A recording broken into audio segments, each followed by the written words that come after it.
علیکم، آپ دیکھ رہے ہیں کے نیوز ایچ ڈی میں ہوں حارث علی شاہ گیلانی۔ چلتے ہیں آج کی اہم خبروں کی طرف۔ رخ کریں گے ساہیوال کا، جہاں سے رپورٹ کر رہے ہیں ہمارے نمائندے شان احمد۔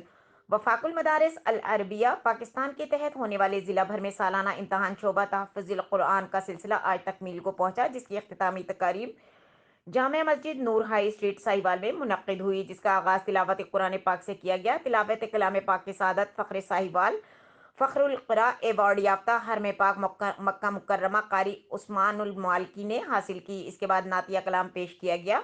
تقریب کے مہمان خصوصی ڈپٹی کمشنر ساہیوال محمد اویس ملک تھے، لیکن ڈپٹی کمشنر کسی مصروفیت کی وجہ سے تقریب میں حاضر نہ ہو سکے۔ ان کی جگہ اے ڈی سی ساہیوال اور چیف میٹروپولیٹن ساہیوال محمد کاشف نے مہمان خصوصی کی حیثیت سے اس پرنور تقریب میں شمولیت اختیار کی۔ تقریب کے اختتام پر یادگار اسلاف ولی کامل حضرت مولانا کلیم اللہ رشیدی نے دعا کروائی۔